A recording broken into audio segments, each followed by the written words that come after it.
Hello, this is your captain speaking. Welcome aboard today's flight from San Francisco to New York. Fasten your seatbelts, and I'll tell you what's going on inside the plane at different stages of the flight. Passengers always board from the left side. That's because the captain sits on the left side of the airplane cabin, so it's easier for him to align the plane with the terminal jet bridge from that side. Also, the aircraft is fueled and loaded with baggage on the right side. With passengers boarding from the left side, the crew can do their job undisturbed. If your priority is to get out of the plane as fast as possible once you arrive, pick an aisle seat near the front of the plane. If you want to have the most comfortable flight, pick a seat in the middle of the plane because the turbulence is less noticeable there. An even better option in terms of comfort would be those seats by the emergency exit. They have more legroom and you can stretch. If you want the safest seats on the plane, your best option is the back of it. Once you're seated, take your time to spot the nearest emergency exits. Count the number of rows between your seat and an emergency exit. It can save your life in case you have to leave the plane quickly. You'll manage to find the exit easily, even if everything around is dark or if you're blinded. You'll find it just by touching the seats and passing the number of rows you counted in advance. Boarding completed. Time to get ready for takeoff. Cabin crew are walking down the aisles to make sure all passengers are following their instructions. Okay, everyone has their seatbelts fastened and window blinds open. There's no one in the bathroom and the runway is all clear. Why aren't we still moving? We can go! Turns out, the aircraft must wait for a while. It's all about safety.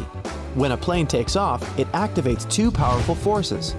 One is jet wash, a fast-moving gas so strong it can easily flip a car, so no one can be near the plane. Another force is wingtip vortices that are the result of the wind generating the plane lift. These powerful rotating forces go from both wings and stay in the air for about 3 minutes after an aircraft takes off. If another plane flies into the air while the wingtip vortices are still there, the pilot will lose the roll control over the aircraft. The plane will flip over and crash. So, no plane is allowed to take off without waiting for at least 3 minutes after the previous one leaves. Back to the pilot's cabin. There are two people there, the pilot and the co-pilot. In case something happens to the first pilot, the co-pilot can take over. Both pilots eat different food to reduce the risk of them both feeling unwell. While the first pilot controls and adjusts the autopilot, the second one monitors the controls or communicates with the control tower.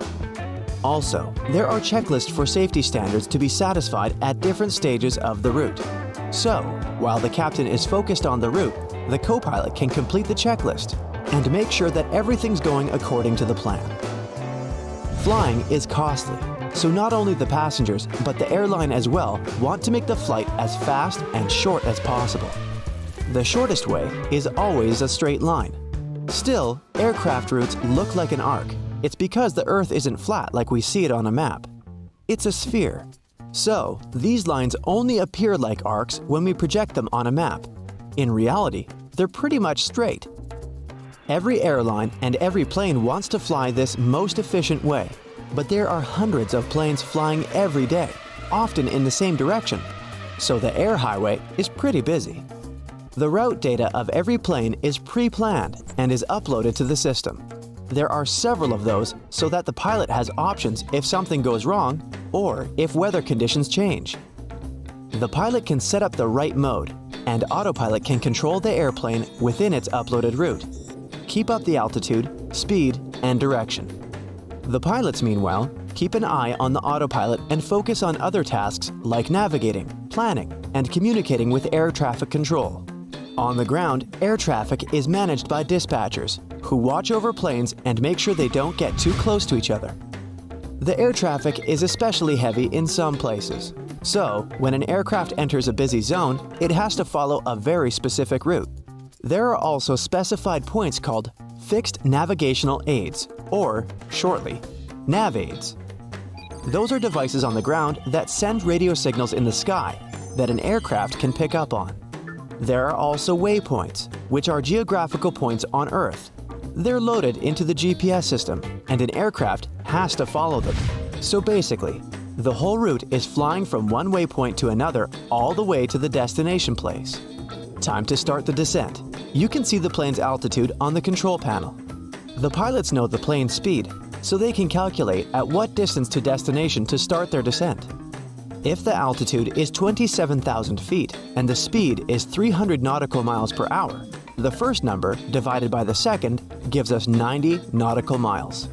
This is the point they have to start the descent to maintain the descent path. There are also a couple of other things to consider, such as the wind speed and direction, or uneven speed drop. To descend, pilots have to get approval from the controller.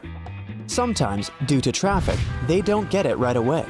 So, they just keep moving forward without descending, therefore shifting away from the descending profile and land when the approval is given. Takeoff and landing are the most crucial and dangerous phases of any flight. That's because the pilot has less time and space to react to any occurring problems. In the air, even if both engines stop working, a plane won't just start falling. Instead, it'll begin to glide through the sky, losing about 1 mile of altitude every 10 of them going forward. So, the pilot will have about 8 minutes to react and find a safe place to land.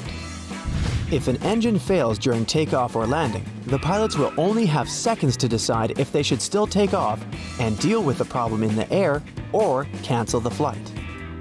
Even if something happens, canceling the flight isn't always an option. When the plane reaches the speed of 100 miles per hour, you can't possibly stop it before the runway ends.